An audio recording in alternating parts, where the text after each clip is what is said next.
crackles of the firewood pot in her grandmother's kitchen in Awka.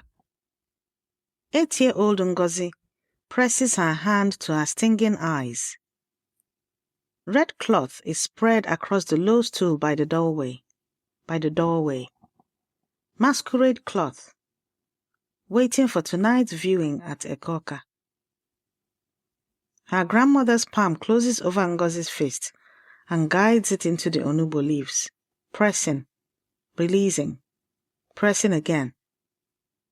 The leaves go from green to a wrung-out greenish-gray.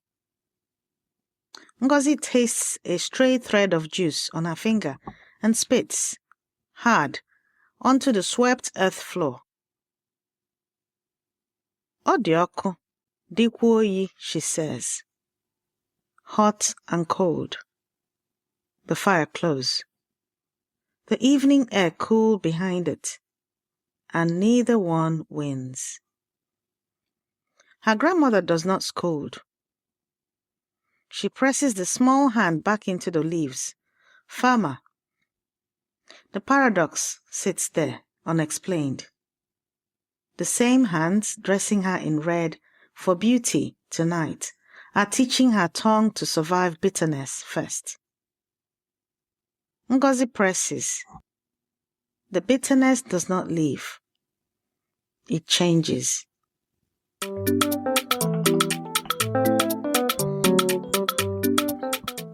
Ndewo? No. I am Yvonne Mbanefo, heritage futurist and daughter of the soil. Welcome to Igbo Daily Drops. Episode 129, week 25, day 4, Thursday. Today, the taste that teaches you to trust complexity. Long before flavor scientists mapped the bitterness receptor, Igbo grandmothers had already built a curriculum for it. Ka anyị bido. Let us begin. Mama Nkechi does not explain. Teaching a mouth to hold bitterness is a curriculum, handed hand over hand, the way she herself was taught.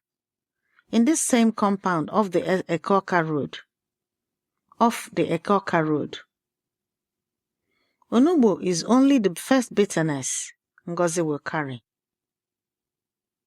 Others will come, with no leaves at all. Nobody in this kitchen has ever pretended bitterness was a mistake. The soup thickens, turning rounder, ready to sit under other ingredients and stockfish by nightfall. Today, 3 sentences. These are the words that let you name a taste, a temperature, a color. The details no one could have invented because you were there. Repeat after me. Sentence 1.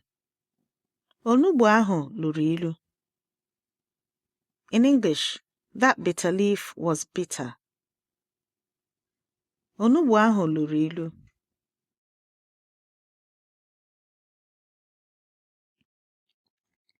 Onugbu ahụ lụrụ ilu.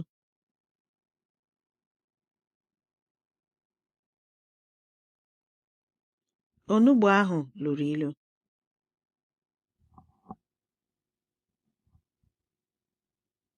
Ngozi's tongue still remembers how bitter. Sentence 2. Ọ dị ọkụ, dịkwa oyi. In English, it was hot and cold. Ọ dị ọkụ, dịkwa oyi. Ọ dị ọkụ, dịkwa oyi. Ọ dị ọkụ, dịkwa oyi.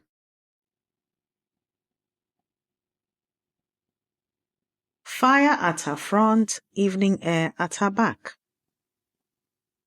Sentence 3. Efe m na-acha mmemme. In English, my clothes are red or were red. Efe m na-acha mmemme.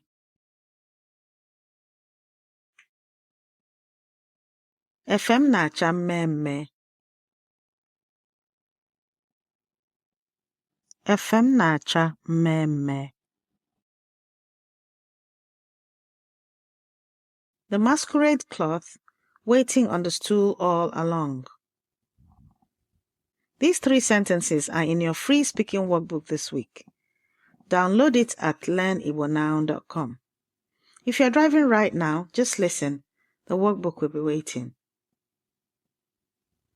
By the time the moon is up and the mmonwu's flute cuts through the compound air, adult Ngozi, long grown, teaching her daughter's hand over the same pot, understands what her grandmother never said aloud. She presses small fingers into the leaves the way hers were once pressed. Her daughter spits the bitterness onto the floor exactly as she did. Ngozi smiles and presses again. Some tastes cannot be explained, only repeated, hand to hand, until trusted. What her grandmother's hands taught, the elders had already named. Onye amaghị ihe na-elu ilu, agaghị ama ihe na-atọ ụtọ. Onye amaghị ihe na-elu ilu, agaghị ama ihe na-atọ ụtọ. One who does not know bitterness will not recognize sweetness. Ilu means both bitterness and proverb, mouth and mind, taught the same way. I watch this lesson repeat in every Igbo kitchen I have stood in. The woman who runs the pot runs a household's palate. And the palate is trained, never born. Therese Agbasiere, Women in Igbo Life and Thought, Routledge, 2000, found traditional Igbo food preparation sits almost entirely within the female domain, governed by the same principle that judges all serious work: propriety, suitability. Andean chicha brewers got the same taught, gendered expertise. What food science now studies as acquired taste, Igbo grandmothers were already running as curriculum. A recipe was never just a recipe. It was a syllabus. Before today ends, say ihe ahụ luru ilu aloud as you taste something genuinely bitter. Ihe ahụ luru ilu. Onugbu ahụ luru ilu. Olugbu ahụ luru ilu, or the onugbu is bitter, or ihe ahụ luru ilu, that thing is bitter. Coffee, dark greens, anything real, not commentary, a declaration. Sweetness means more to a mouth that has known bitterness first.